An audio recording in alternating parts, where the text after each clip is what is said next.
This video walks through completing a SAM project in CIS 110.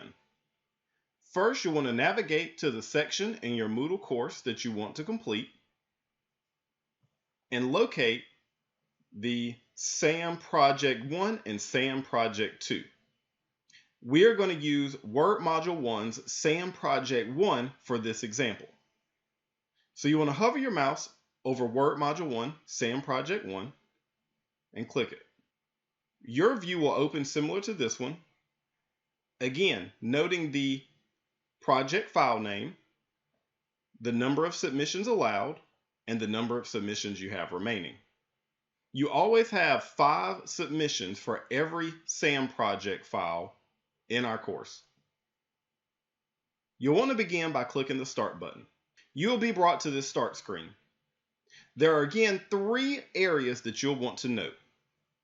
You'll want to first click and save your instruction file. The SAM projects differ slightly from the textbook project in that you will be referencing these instruction file Word documents for every SAM project.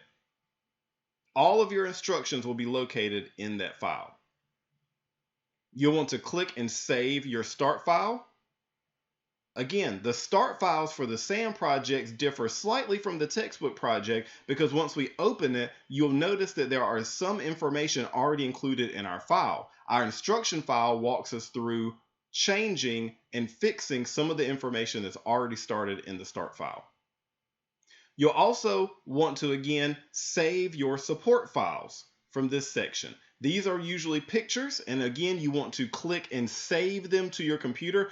Do not open them. So if you're using Google Chrome web browser, it will automatically save to your downloads folder. If you're using Mozilla Firefox or Internet Edge web browsers, then you'll want to make sure you click save instead of opening. So I'm going to start by opening our instructions file and our start file that we downloaded from here.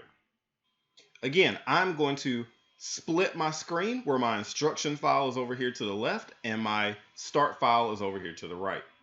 I'm going to click Enable Editing on both, and now I'm ready to save my file. Remember, when we saved the textbook project in a prior assignment, we needed to make sure the file name was exact, and that is no different here.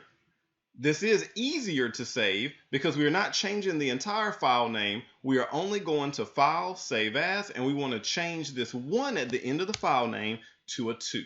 That is it. We don't need to change the whole file name. We just change the 1 at the end to a 2 and press Save.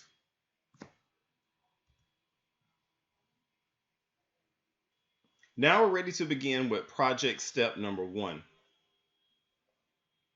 All right, as we go through these steps, you will notice that these are also different from the textbook project because it doesn't include any screenshots. It doesn't really tell you how to complete the steps. It just tells you to complete them. If you notice here in step 1A, it tells you to change the document theme to Office. You will have learned how to do this in our SAM training assignment as well as the textbook project. So by now you should have a firm grasp on how to change the document theme, but if you forgot, no worries. You can simply go back and reference your reading or the SAM training. So to do that, we're going to go to Design, and I'm going to go to Theme, and I'm going to go to Office. Then I'm going to do step 1B, change the document theme colors to red, again under the Design tab, Colors, and Red. Then step 2 tells me to change the margins to narrow. So under Layout, I go to Margins and Narrow. Step 3, it has me resize my picture. So I need to double click on that to get my picture formatting tools.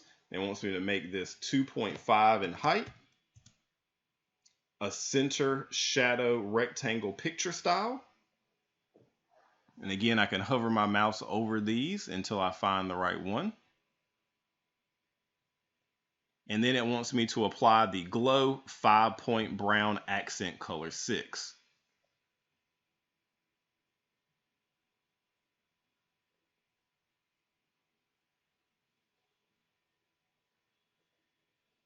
And I'm just hovering my mouse until I find the right one. Now, if you happen to notice that your view is not including the correct colors that you see that you need here in the instructions, you may want to go back and make sure you have changed the document theme as well as the document theme colors. That drastically changes every color that's available to you while you're working on your file. So that may mean that you missed one of those. So I'm going through all these steps, and there are, as you scroll down, you'll see 15 total steps here to complete it. And then at the very end, it'll also show you what it should look like in the end. So this is a great screenshot to compare yours in the end. Once you've completed all 15 steps, or however many steps are included in your SAM project, you're able to do one final save and submit your project to SAM. We'll click on Continue. And again, use this blue button with the white arrow on it. And we'll want to choose our file. Again, if you get a green check mark, you're good to go. If you get a red X, it'll usually tell you that the file name may be incorrect. Make sure that your file name matches this exactly. Again, without the .docx that is added automatically, you do not need to add the .docx to your file name. If you need to change your file name, you're able to copy and paste this here into your file name. So let's click Submit. And I'm able to view my graded score report.